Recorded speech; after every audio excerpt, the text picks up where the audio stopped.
this episode of the Wagging Tail podcast. In this episode, we are talking about handling aggression in dogs. This is a really important topic to a lot of people. Understanding and managing aggression can be a huge factor for a lot of dog owners. One thing that many people don't understand is that you only see a very small percentage of dogs that people actually have as pets. So you'll see the percentage of dogs that can go out and do anything. They're the dogs that go to cafes, they're the dogs that go to the bars, to the park, to the beach, all of that good stuff. There's a big percentage of dog owners, of dog guardians, that have dogs with reactivity, with anxiety, and other elements which create aggressive behavior. And this is really tough for a lot of people. And honestly, it's one of these things that a lot of people struggle with very quietly, and it can be quite a lonely and stressful thing to really struggle with, to have in your life.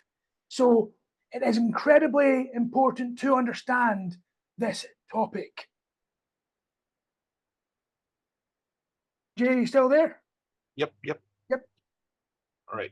So I'm going to briefly talk about what we're going to be talking about in this episode. So aggression is like Fraser said, it's something that not everybody comes across. Thankfully, of course, there seems to be less and less serious cases of aggression that we've noticed over the past few years. So the first thing for everyone to understand about aggression is that why do dogs show aggression? So there can be a number of reasons, but majority of aggression issues stem from fear. So that's why we call it fear-based aggression. It's not actually a dog trying to dominate anybody. It's just because the dog has so much fear that due to things like trauma in the past, they could have a lack of proper socialization when they were young. They didn't have enough socialization, or they do not have what we call enough optimism. They don't really like new or unfamiliar situations. It's very similar to how we are as well. So if you've had a lot of trauma in the past, you never really got out and socialized, or you're just very uncomfortable with new and familiar situations. It is all part of fear, and fear can result in aggression. There's also things like territorial behavior. Dogs who are not comfortable in their own home or do not feel like their handlers are capable of giving them all the safety and comfort they need, they could perceive things that come into their territory as a threat, whether it's their home, the yard, or I would believe, Fraser, correct me if I'm wrong, like territorial behavior can be put on a person as well. Mm-hmm. Am I right to say that? Yeah, that's what we call possessive behavior, but it's the same sort of idea that this area is something that they need to protect. Yes. It's actually a very good point. We'll go into a lot more detail on these types of aggression in a little bit. The overview of what we're going to be looking at during this topic is going to be the why, what Jay was just talking about there, what aggression actually looks like, when to intervene, and what to do when the aggressive situations are happening, as well as touching on the long-term strategies. So guys, please stay tuned for these practical tips and the insights into aggression, because it can be quite eye-opening to a lot of people that thought that they knew what it was for dogs to be aggressive. So first of all, why do dogs show aggression? Well, Jay touched on some really good points there. Aggression is a symptom of an underlying issue, such as fear when dogs feel threatened, or for unfamiliar people or animals or environments and things like that. It could be general anxiety or specific anxieties that come from triggers and triggering situations. And it can also be frustration and even anger, a dog's inability to access something or get what they want, which a lot of humans can attest to, not just for dogs, but also themselves, I'm very sure. But there's influences on this aggressive behavior. Now, you've got to be careful about some of this, but it is very important to address is that genetics do play a big part of this. Some breeds may have genetic predispositions to certain behaviors. For example, a herding dog, a border collie, would have a genetic disposition to herd, and that's why you hear people saying things like, "Oh, the border collie is aggressive because it's nipping at young children's heels." That's not really the dog being aggressive. The dog is doing what comes naturally to them. A German Shepherd or a Rottweiler being protective of their family, being protective of their territory.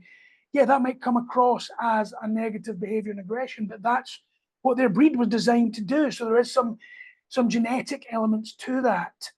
There's other situations like early socialization. So a lot of the time when dogs have been rescued and we've got no idea what happened in the early stages, or if people just don't know, they've not been educated or found out how to do it properly, or indeed through a pandemic, which we saw a lot of just after the COVID lockdowns opened up.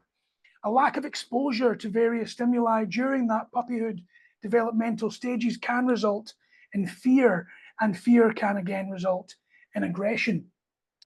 So the thing is, once that situation has happened, once that early socialization has passed, you don't just give up. You can actually socialize older dogs as well. So don't give up hope if you think that's got something to do with it. Then, of course, you've got trauma. Trauma is a big thing, and it doesn't just work on the situation when it comes to dogs. Same with people. You might know somebody who's incredibly patient, incredibly kind, and a traumatic event can drastically change their position in life, change the way that they are as a person or as a dog, the way they see situations, and that can create that aggressive response or that negative response. And that's because of their past experiences. And then one of the big ones, which gets missed out an awful lot, is health issues. Pain, discomfort, itchiness, anything from arthritis, dental problems, to anything else can lead to aggression, just as it can with humans, it can in dogs. Yeah, exactly. So a lot of people don't realize that aggression has a huge psychological part to it as well. Aggression can be a learned behavior because dogs can learn that aggressive behavior yields the outcomes that they want. So it's kind of like operant conditioning, right? So imagine if a dog growls at a stranger and then the stranger moves away. The dog learns that growling is an effective way to protect itself, and it comes up with what it wants to be. Usually that happens. The worst thing that a lot of people do is that, oh, when your dog is growling, they start to reprimand their dog, they start to scold their dog. That also makes it a lot worse because you are essentially telling your dog that I don't want you to ever growl. Instead, the dog learns that, okay, fine, I won't growl. So instead of growling, they start to just snap. They just start to snap, and then they still get scolded for it, and then they go to the next thing, which is like a bite. And then it just gets worse and worse. And then people say, oh, my dog's just way too aggressive. But you don't realize that you are reinforcing the wrong thing with your dog. So this is how would I put it? Okay, a form of social learning as well. So dogs can also learn aggressive behaviors by observing other dogs or humans. Don't forget that. Like if you are a generally aggressive person and a dog, and your dog learns from you as well. They see that you are using aggression to achieve a goal. Your dog can learn to imitate that behavior because that's what dogs do. They learn from us. And if you do not learn to be calm around your dog will always be nervous. If you do not learn to not show aggressive sides to you, your dog will learn to be aggressive as well. There is also a response to threats that dogs do, or perceived threats at least. So there's things like self-protection, because a dog may try to use aggression as a defensive mechanism if they feel threatened. It's a very natural response. It's rooted in their instinct to protect themselves. It's same for us. Like if you get cornered, you would of course want to try your best to protect yourself. the perceived threat could be anything. Like it could be another animal, it could be a person, it could even be an object that we do not deem it to be a threat. But your dog doesn't know that unless you've done proper conditioning and proper training exercises to show your dog that this is not a threat. That's why there are a lot of dogs out there who are scared of the vacuum cleaner, for example, because it's something that just came out of nowhere. It made a lot of noise and it's moving around weirdly. Your dog might growl or snap at the vacuum cleaner if you have not done the proper conditioning exercises with your dog. There is also things like territorial defense. So like I spoke a little bit about it earlier, a dog perceives an intruder coming into its territory. It's an instinctual behavior that dogs will do to protect their home. You have to teach your dog that I am in charge of this. I'm protecting you. Do not worry about this. The person I'm letting into the house is a friend. It's not a danger. But other than that, if somebody else would try to come into my house and I do not answer the door, my girls would keep barking. And if you really try to, no one has ever tried, but if you really try to break into my house, I'm pretty sure you're gonna get bitten if I'm not there to answer the door, which is fine for me. There is also a resource guarding, a very common one.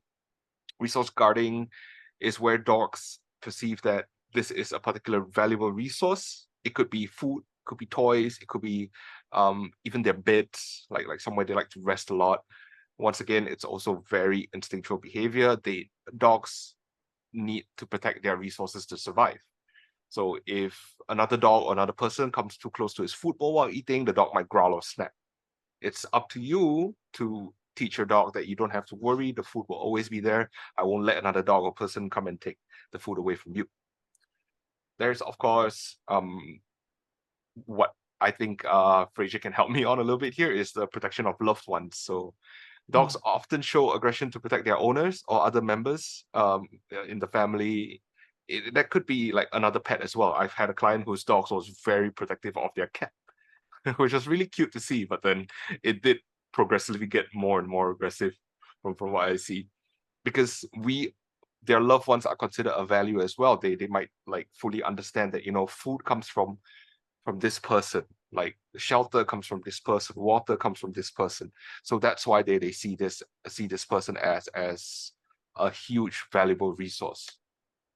Yeah. One of the other thing that happens there is dogs that have the highest value of person, their leader. If that leader shows a lot of attention and love to another animal or individual, dog can become protective of that person as well. A great example of that is a child. For example, my daughter Freya, she doesn't exactly, well, now she does, but when she was younger, she didn't exactly give a whole lot of value towards the dogs. She was an infant. She wasn't giving them anything, but ethos for sure was showing protectiveness of her, and that comes as part of the perceived threat towards the family.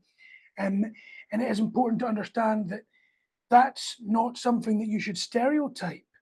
So you don't stereotype the breed, even though, yes, there are genetic components to that behavior. You don't want to be stereotyping the breed because every dog is different and every situation is different with unique experiences and triggers. And again, if your dog ever does show any sort of outlying aggressive behavior, you've got to check with your vet, get a proper veterinary checkup to rule out any medical conditions. As if you don't catch it, it doesn't matter what you do. If that medical cause starts to worsen, so will the aggression, because that discomfort, that pain will continue to grow. So, Jay, you went through the types of aggressions really well there. You went through the fear aggression, territorial aggression, protective aggression, and resource guarding quite in depth. But what we need to actually look at here is the common signs of aggression. A lot of people get this a little bit mixed up. They think of the obvious ones, growling, barking, lunging, snapping, biting. Yes, that is very common signs of aggression. But there's a lot more subtle things that you need to be looking for before any of this happens. But to reiterate what Jay said earlier, if your dog is growling, if your dog is barking, even if your dog starts lunging or snapping, or even if your dog bites someone or another dog, you do not scold your dog, because, as Jay has just said, that is a very high likelihood that it's coming from fear or protectiveness. And if you're actually scolding your dog for being scared, for being anxious, that's just going to make things far worse, because then you, as a guardian, as a protector, you're not doing your job, and the dog feels that they're going to have to do more, and looking after themselves, keeping themselves safe, which can lead to more aggression. But look for the early recognition signs of aggression. Body cues, stiff postures, raised hackles, intense staring. You see the whites of their eyes, that whale eyeing, or they're gazing directly at something. They're kind of like, it's like giving the stink eye. You may see that by humans in bars, sometimes in public spaces. I'm sure we've all had a friend that got a little bit leery. It's a similar sort of idea. That stiff body posture, that sort of you see it in people. Dogs do a similar thing with that stiff body posture, the staring.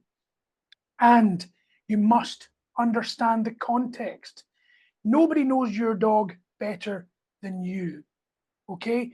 There's a lot of people out there that might be able to read your dog better, that might be able to advise you on what is going on with your dog, but you spend the most time with your dog. And if you educate yourself or get educated on how to understand which specific triggers develop that actual reactivity from your dog, you can do a lot more. And by understanding the context of that, and when the aggression occurs, where the aggression occurs, what is the location, what's going on, who's around, are there strangers approaching, is there family members around, is it during feeding, is it during when there's a certain object around or a certain treat, or what's going on around you, what's happened before.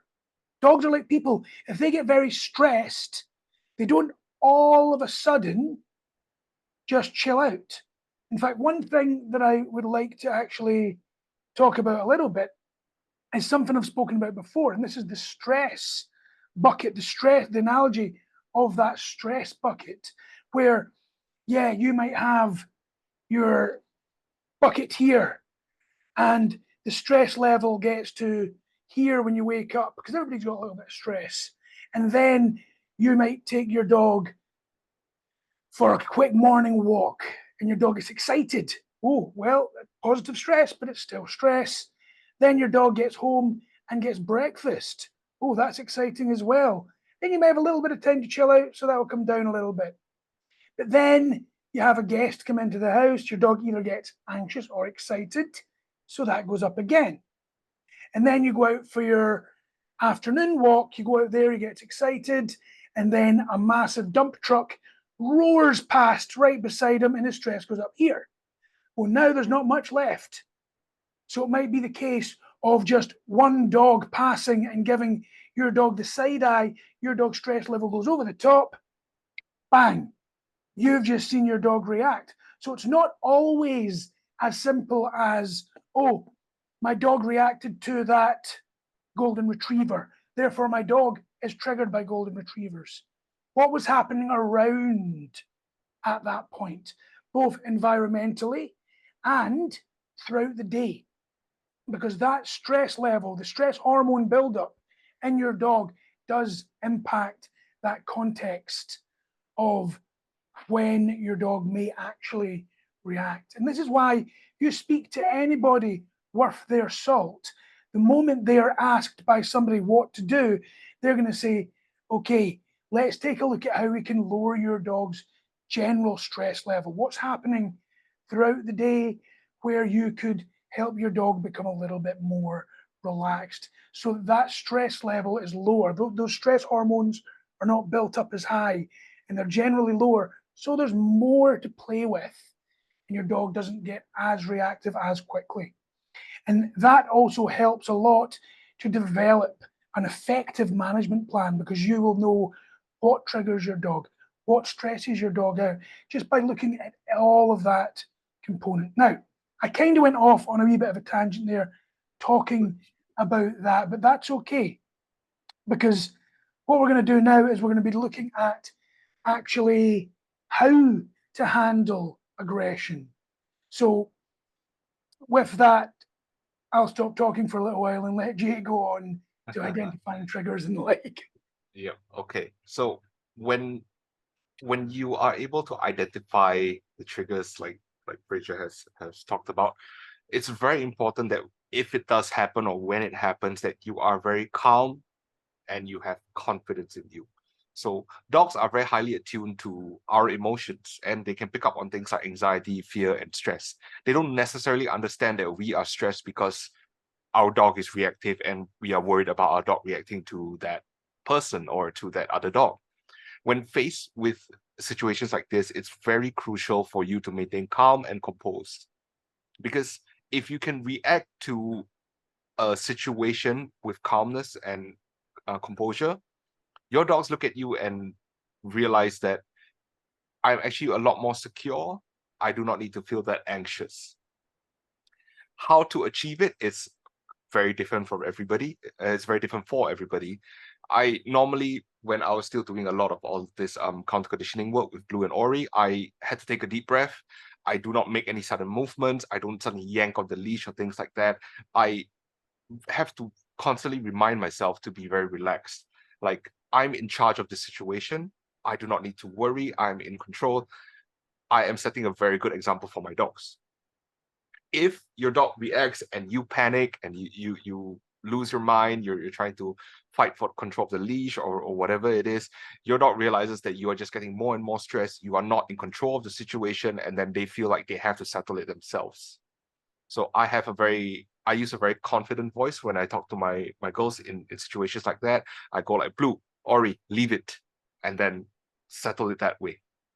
Of course, if just vocal cues are not enough, that also means that you have not trained them to use that particular cue in such a high stress situation. So you have to work towards there. Next thing is, of course, positive reinforcement. The best thing that you can do, for example, if your dog is reactive to other dogs, you reward them for being calm in the presence of other dogs. If your dog cannot be calm in the presence of another dog, you create more distance. So you are trying it from 20 meters away. Your dog still gets super hyper fixated on the other dog. They are not accepting treats and things like that. You move further away. You go to 30 meters and then you try it again. If it still doesn't work, go to 40 meters. I have clients who start from over 100 meters from another dog because their dog is that reactive to another dog. Also, the timing of your reward is very important. The reward should be given immediately after the desired behavior, so you can create a clear association between that behavior and the reward.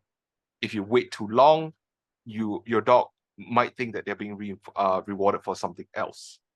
So if you miss that timing, don't worry about it. Try again another time. You can still always give your dog some love. That's something that a lot of people have to get the hang of, because timing is very important. The next thing is, please avoid punishment.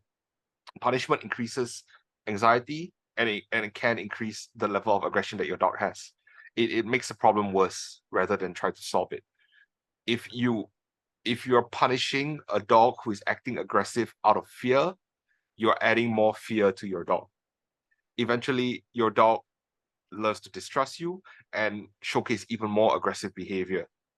So, or worse, your dog will simply learn to fear you, which is not something you want, because then your dog will eventually turn on you as well, because they're so scared of everything around. They feel like, oh, you know what, my handler, my owner is not even reinforcing me. They're not teaching me the right things. That's the worst outcome of all. So instead of punishing, always focus on redirecting your dog's behavior to encourage the right behavior. It's like the same thing for kids. You have to teach your kid to do the right thing instead of just scolding them for doing the wrong thing all the time. I think Fraser would would agree with me on that. Yeah, especially with kids. I know it's different for everybody, but if kids were as easy to deal with as dogs, I would be a very popular person if I was if I was able to do with kids what we can do with dogs. Um, yeah, so all of this is really, really important. But what we've looked at so far is how to handle the aggression from a helicopter view. So a lot of people are thinking to themselves right now, all right, so that's how to deal with it in general. What do we actually do in the moment? Like, what happens when we've got to do it? Well, first, you've got to understand when to intervene. Okay. Now, again, this might sound like we're kind of dodging the actual thing, but I promise we are going to talk about handling aggression in the moment. So stay with us here. But one of the biggest things is to have early intervention. So observe your dog's body language, as I was saying earlier. Look for those early signs of discomfort or agitation.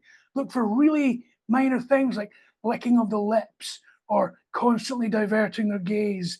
Or if something potentially stressful is coming up, they may just go around and sniff around down at the bottom. We actually do have an article that I wrote a long time ago on calming signals. And if you want to, you can have a look at that one on our website. For those of you watching live, we'll get the link to that posted into the comment section as soon as we can. But as soon as you see that your dog is uncomfortable, that is when you intervene.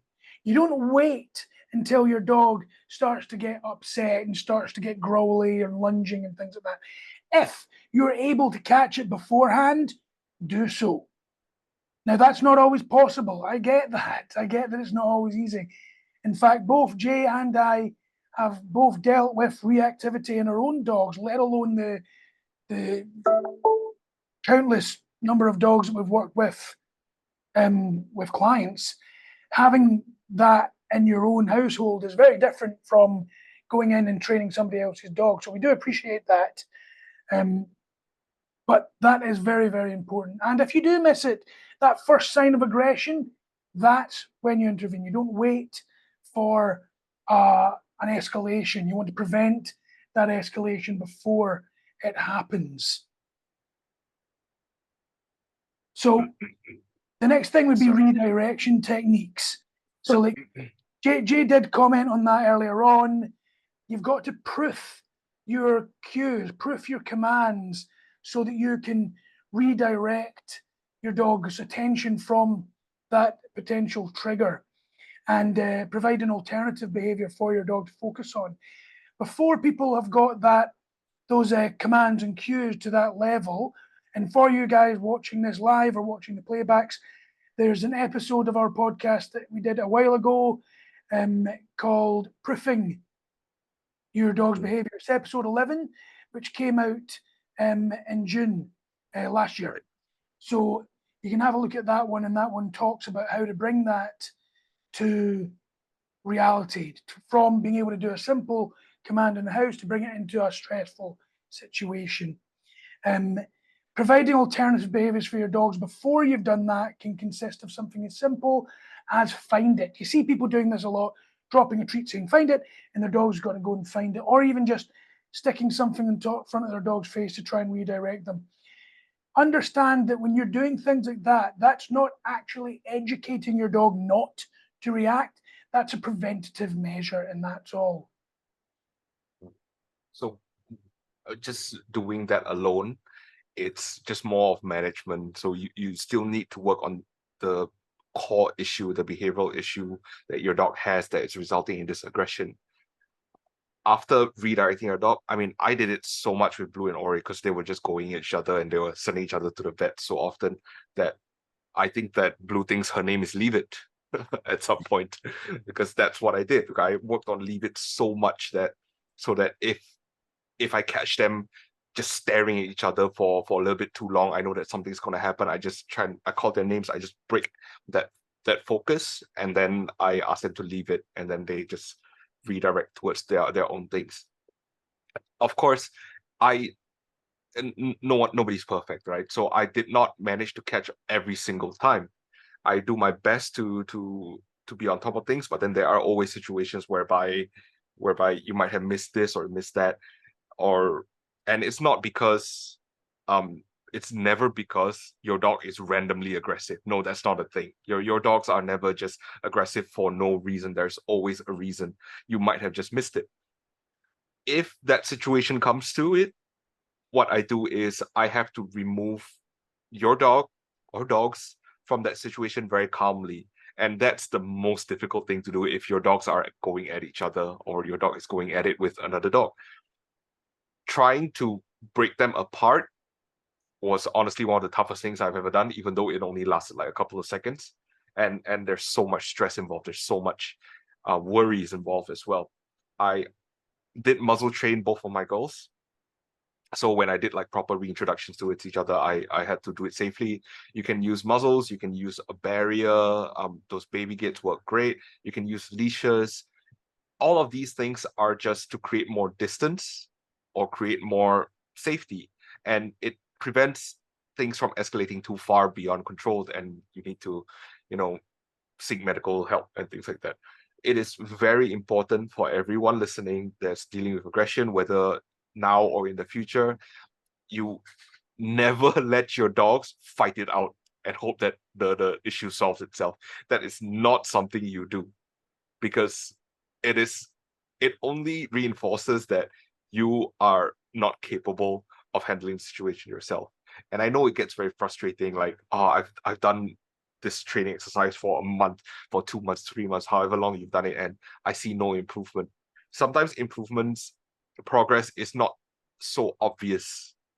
Sometimes it your dog might feel a lot better, but then they don't show it yet. You just have to keep working at it, and then also realize that every single time your dog reacts in aggressive behavior, that actually throws your training back quite a bit. So you could have done it for 3 months straight, but during that 3 months, your dog keeps having aggressive reactions towards other dogs. That means you need to adjust the times that you walk your dogs. So don't walk them at bloody 6:30 or 7 p.m. when everybody decides to walk their dogs at the same time. I started walking the girls at midnight. I had to, because of all the aggression and all the reactivity that there was. It kept me a lot more sane as well. It honestly felt a lot better when I started walking there in the middle of the night, because I felt like, you know what, I don't really have to worry about people or dogs or things like that. I enjoyed the walks a lot more, even though I got, of course, I was more tired, I had less sleep. But if you enjoy the walk, your dogs enjoy the walk. But if you're about to leave the house and you're going like, here we go, and things like that, your dog picks up on that, and then they're like, why is mom or dad stressed? They don't understand that you're stressed because your dog's going to react to another dog. They just think that, oh, mom or dad is stressed, I'm going to look for the cause of the stress, and then they will focus in on the first thing that they see. And if that's another dog, they think that, oh, mom or dad is stressed because of that dog, so I'm going to start barking my head off at that dog until that dog leaves, and then mom or dad is not stressed anymore. And that's usually the case. That's what happens. So keep calm, keep composed, and make sure that you are on top of things, and then your dog will feel a lot more comfortable with you. Now, one of the big things that Jay did do, which was a very, very important aspect, is he sought professional help. Yep. Now, this was many years ago, by the way, but Jay reached out to me, although I think you reached out to others before me, but you eventually reached out to me. And what we ended up doing was we created a tailored behavior modification plan for his situation, because every situation is slightly different. And there's certain things that just need to be changed completely, like where the dog might be sleeping, what you're doing during the day. Sometimes even your schedule, as Jay says, needs to change. And that is something that's very, very important. And when you try to do it just yourself, it can be quite tough. And I'm not suggesting that everybody's going to do what Jay did, which was effectively go deep down the rabbit hole to the point where he now does the professional help for others, very well, I might add. But it still helps an awful lot to find somebody that can help you in that moment, because trying to deal with this yourself is an absolute stress ball. It really is. I mean, when I was dealing with it all those years ago with Athos, which is now 10 years ago, I did go through a few different trainers, but I still had to go to a professional veterinary behaviourist in the UK, who had basically told me to study, as well as get the help from them so that I could rehabilitate. Now in Singapore, as well as the rest of the world, there's a lot more actual behavior consultants and good trainers that can actually provide you with this help. And that's really, really important. I've said it time and time again, so I'll not repeat myself again, but you've got to make sure that you find the right person, not just for you and not just for your dog, but the people that are doing it right, the people that are actually updating their skills, the people that are continuously upgrading themselves. You would never want a medical professional working on yourself that hasn't continued their studies, that hasn't kept themselves up to date with modern medical science. And you wouldn't want the same thing happening to somebody trying to help your dog's behavior, particularly when it comes to aggression, because then you're talking about the safety of people around your dog, dogs around your dogs, and your dog themselves. Because aggression doesn't always go one way. If a small dog is aggressive towards a huge dog and that huge dog reacts with one snap, that could be it. You don't know. Yep. So that's a very, very important aspect to look at. Now we dig deep into the actual meat and potatoes of what most people actually want to hear. What do you do in the moment? So there's aggression happening. How can you deal with that? Well, the first thing you've got to think about is safety. Your safety, your dog's safety. Now, Jay's already highlighted this, so I'll just very briefly go over this. We talk about the 4 C's. Calm. You must stay calm. Easier than it sounds, but a good leader will always stay calm. If your boss at work was not calm, you lose respect for them. You don't really want to listen to them in the event of an emergency. So you've got calm, clear. Whatever you are trying to communicate to your dog must be clear, which means your dog must know what you are saying. If you have been working on redirection by using leave it, do not shout, stop, go away, get it back here. Your dog has no idea what you're talking about. You must be clear. So you've got calm, clear, confident. You must be, or at least act confident. Better to be confident. Confidence is a huge aspect when it comes to this, because your dogs want to know that you are able to keep them safe. And 9 times out of 10, that's enough. If your dog is fully confident in you, the chances of them reacting are far lower. Calm, clear, confident, consistent. Your behavior must be consistent with your dogs. Your voice must be in a calm, firm manner. Some people don't like it. They think, oh no, but I want to baby my dog. The reason we don't do that is because of the practicalities of life. If you do all of your training by saying, come on, Fluffy, come back here, and then all of a sudden there's an aggression situation, your brain's not going to allow you to go, come on, Fluffy, come back here. You're going to start screaming. So if you start by training in a firm, calm voice, you'll be able to do that in a real life situation, which is why when Jay was saying about how he trains his girls, that's because he needs to use that in potentially real life situations. Biggest thing as well, when you're handling aggression in the moment, if possible, remove your dog from the triggering environment which is causing the aggression. Now, we are not talking about necessarily a dog fight, but if your dog is lunging, barking, snarling, get them out of that situation. Use your leash to gently but firmly guide them away. If you have started work, you will be doing things like leash pressure guidance. You will be doing things like follow me exercises, shuttle exercises, where it's going to make it easier. You will know how to handle the leash properly. We even did a video earlier on this month, I think, where even just holding the leash properly makes a difference, because it means that you have got a better grip. You're able to actually guide better. So removing your dog from that situation is paramount. Yep. So after you remove your dog from that situation, what do?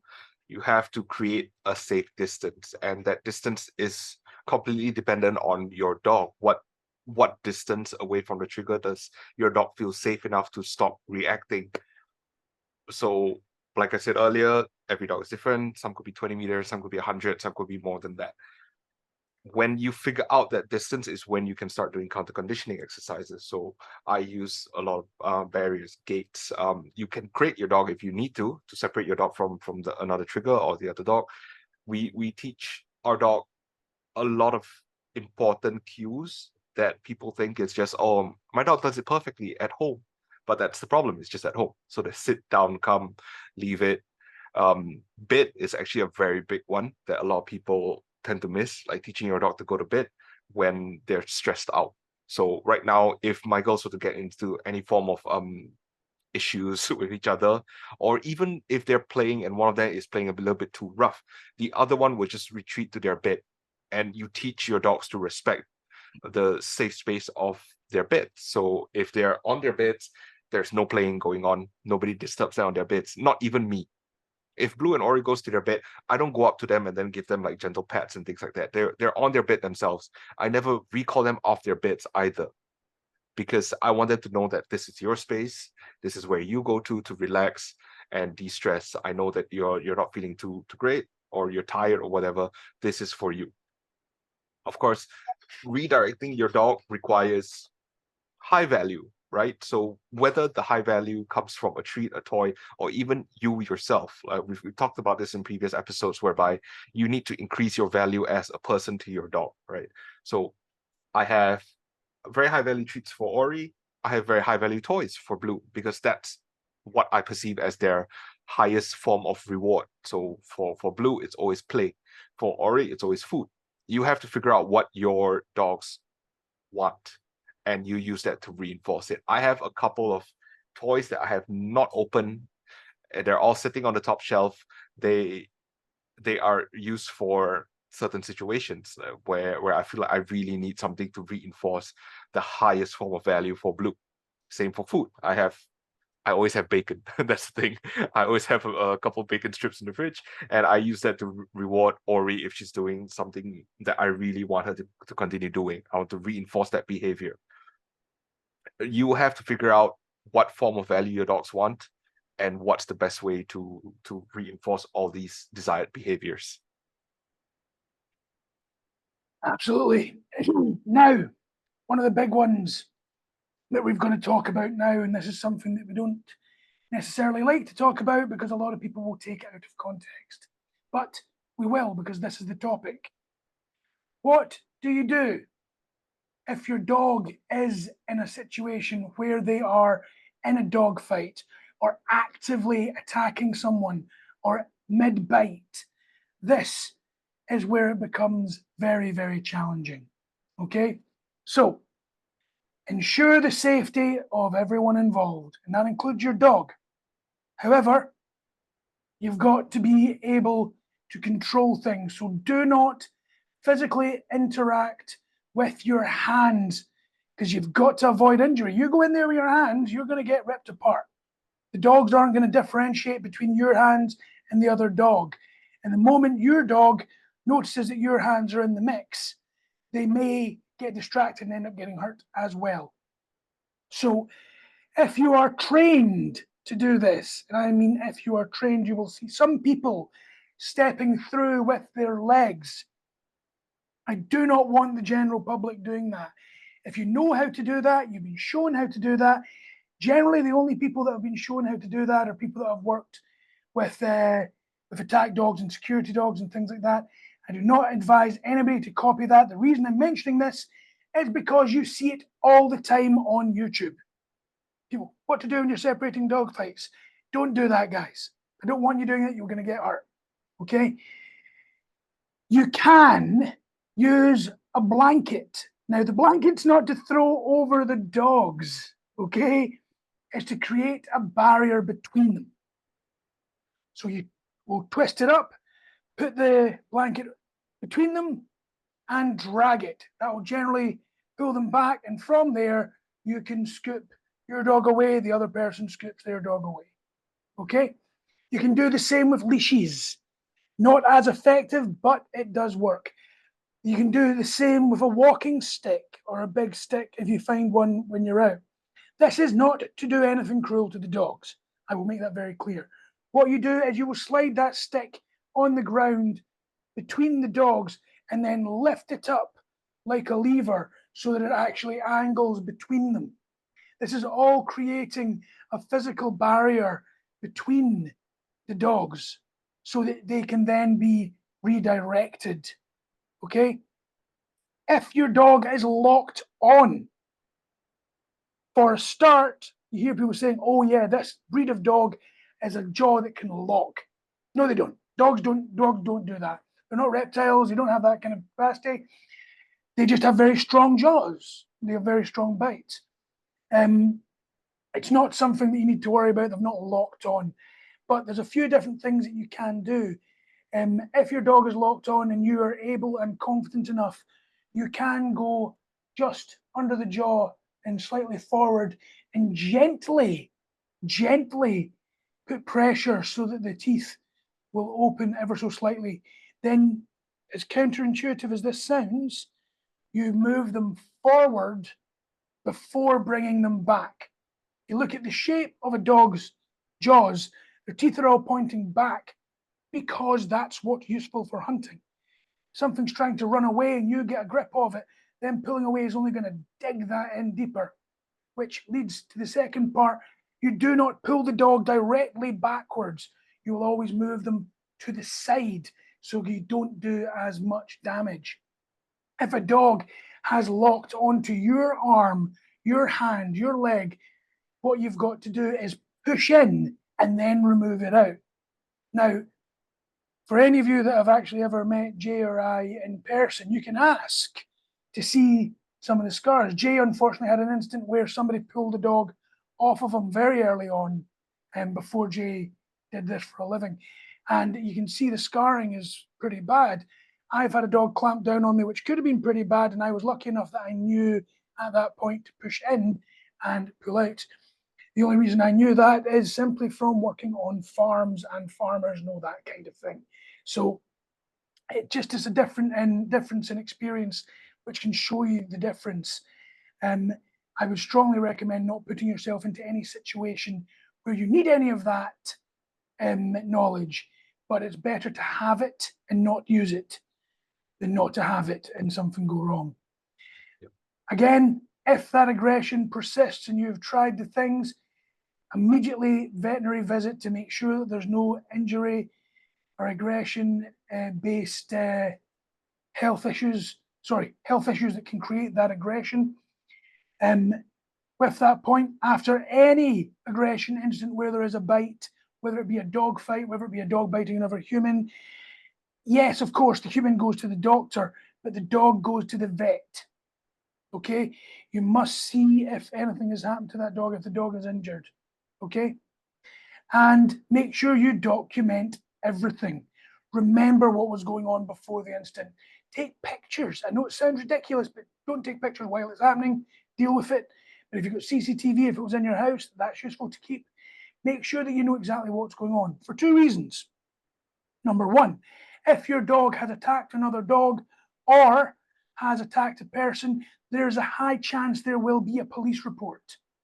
You must have as much information as possible so that you can fight your case to keep your dog alive. It's also really important for point two, so you can talk to your behavioural consultant with all of the information that they need to help. So make sure that even when things like that have happened, you are ensuring that you are documenting all of this. Okay? Then we move into long-term strategies. So ongoing training and environmental management, we've spoken about that. We've spoken about providing mental and physical stimulation to reduce frustration and anxiety. We've talked about engaging your dogs in puzzles and training and in regular exercise. We've done this in other podcasts. We've done this in articles and videos. So I'll not go too deep into that. But Jay, I'll leave you to talk about the actual long-term strategies to help the dogs. Sure thing. So the number one thing that everybody has to do is, of course, gradual socialization. We talk about socialization a lot, and people always think that it's just that, so, oh, I want my dogs to have a good time.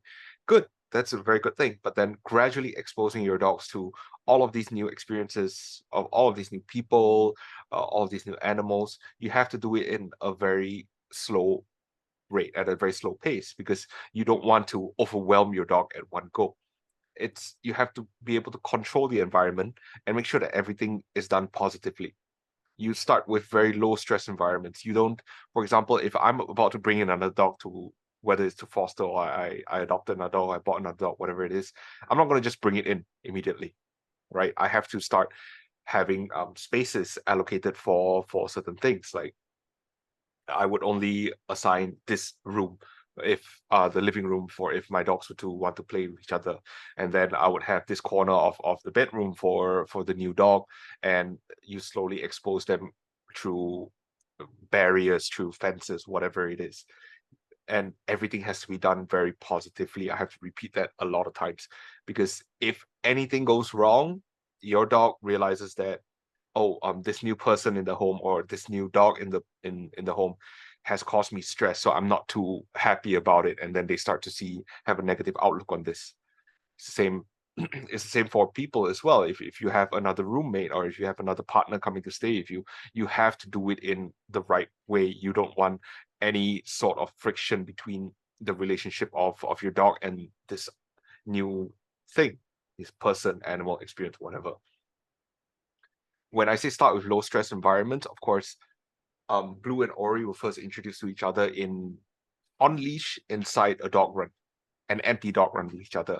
They could go up to each other, they could say hi to each other, and then I'd redirect them away.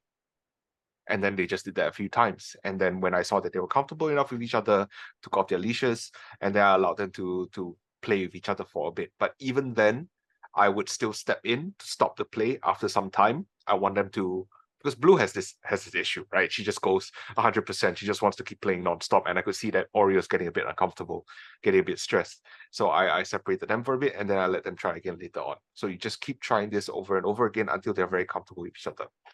Next is your routine. Your dog needs this sense of security. Your dog needs to know when it is feeding time, when it is time for walking, when you're going to start doing training. This implemented schedule or routine throughout their daily lives provides them with a lot of security. They know, like, okay, I know what to expect is coming next. So I know that mom or dad is going to feed me now, they're going to walk me now, they're going to train me now. If you do not have a consistent routine, your dog doesn't know what's coming next. Things like food, for example, they'll be like, oh, is food going to come next? If my next meal is not going to come, I have to really guard this meal that I'm having right now. So you create unnecessary stress. So make sure you have a very consistent routine, something that works for both you and your dogs as well.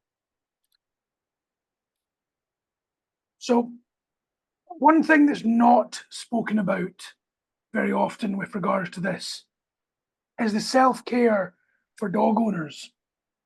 This is a very underrated topic, and a lot of people just sort of skip it out. But handling an aggressive dog, or handling a dog with aggressive behaviors, is incredibly stressful.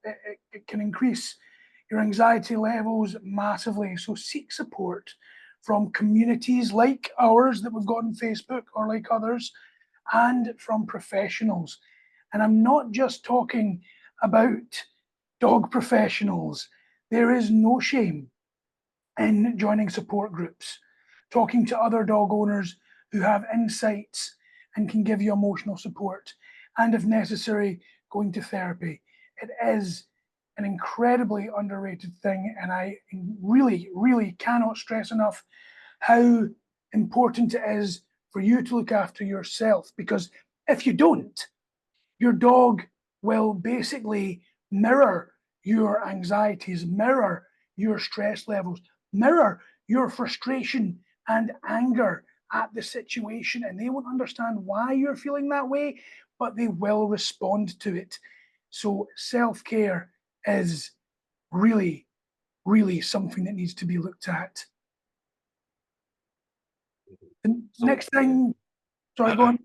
Yeah. So yeah, self-care is so important. Like I remember a while back, one of my clients put their dog down, and then I was completely gone. I just immediately messaged Fraser and said, you know what, I can't work for the rest of the week because that mentally got me really badly. And then, I mean, of course, we understand each other, so we know that okay, I need this break, or I need some time off, so that I can just compose myself. So don't ever doubt your if you need support and things like that, always just seek for it, always look for it.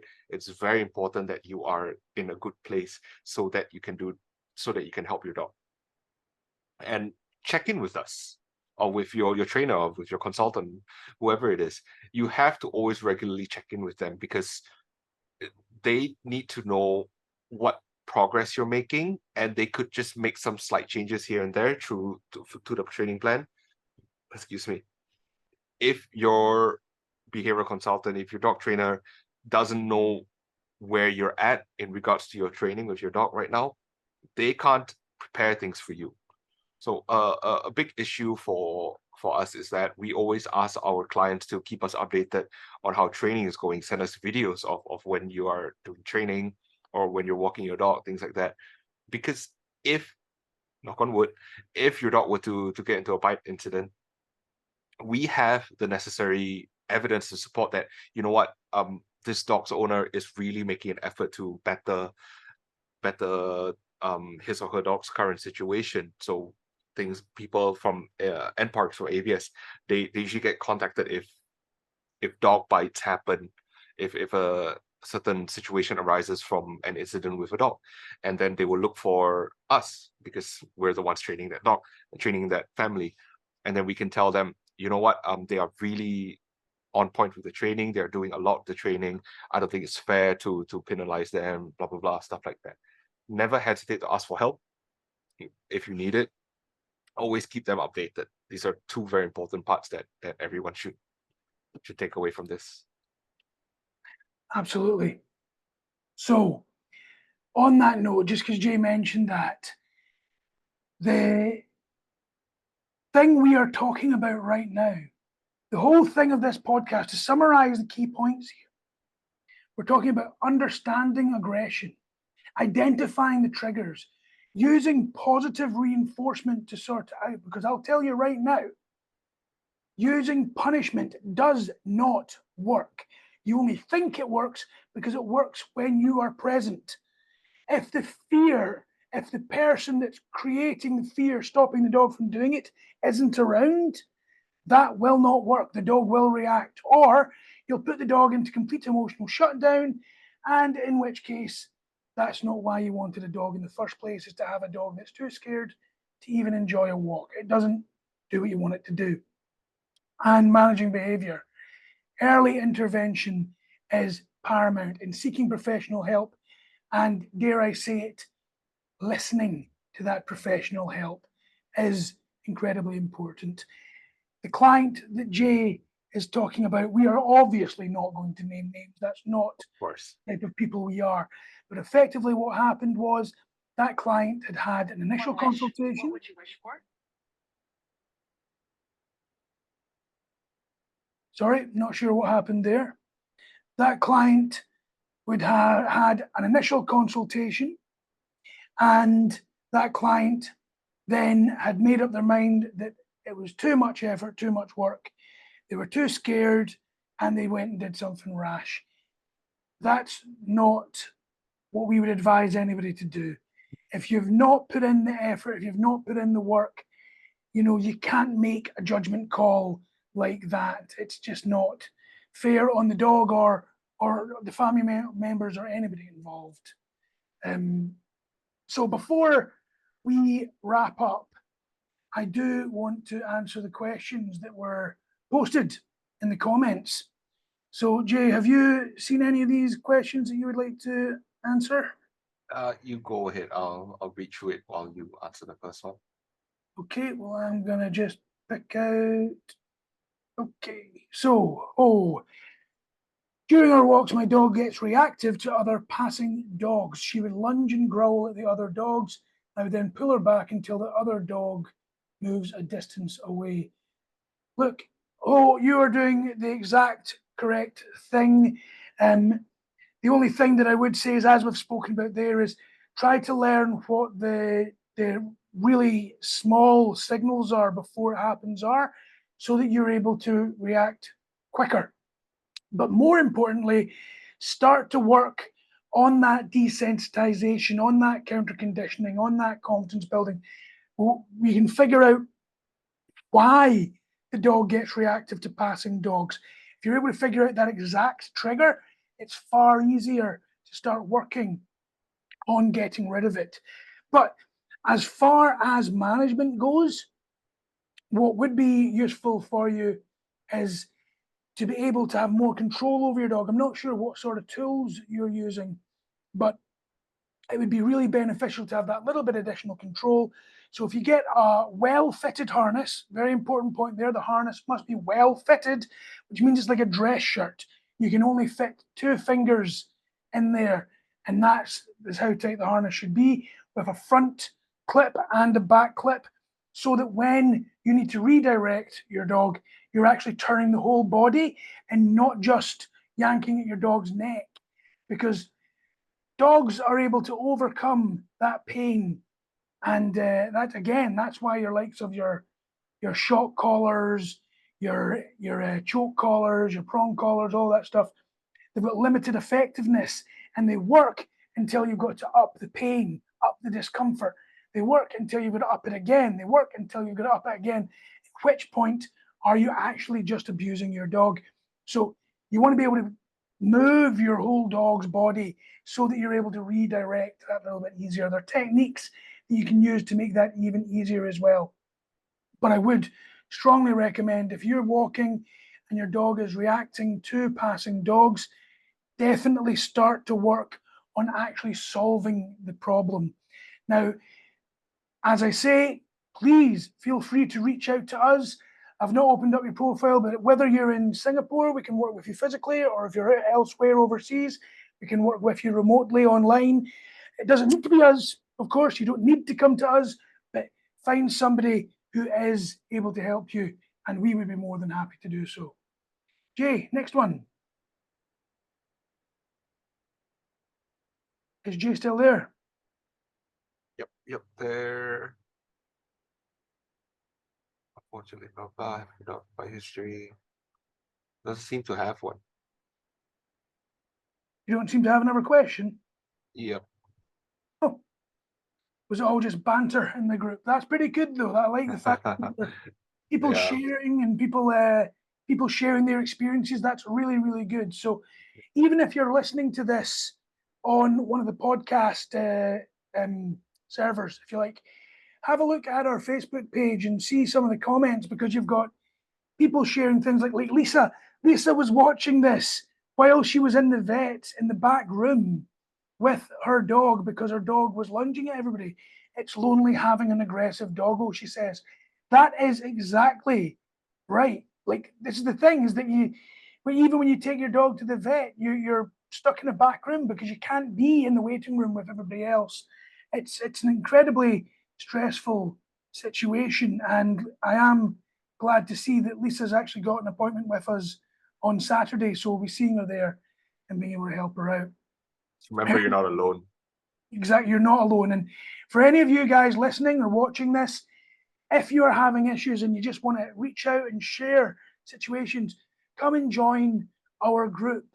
Our Facebook group is the Positive Academy. We'll share that link, not just on the comments, but also we will share it in the podcast notes if you are listening elsewhere. It's one of these things. Yeah, the Positive Training Hub, sorry, is our Facebook group.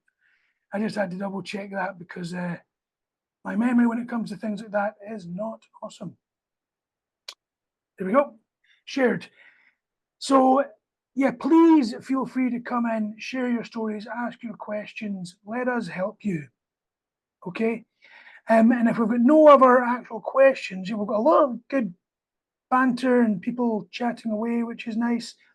But what we'll do here is we will call it a day. I think this has been a good one. A lot of people have been engaging. It's something that a lot of people need help with, and we truly appreciate that. It's not an easy one. Just remember, guys, patience and consistency are the key factors in managing aggression. Reach out if you need advice. And with that said, I will thank you for joining us, and we hope to see you next week. We will see you then. Okay, guys.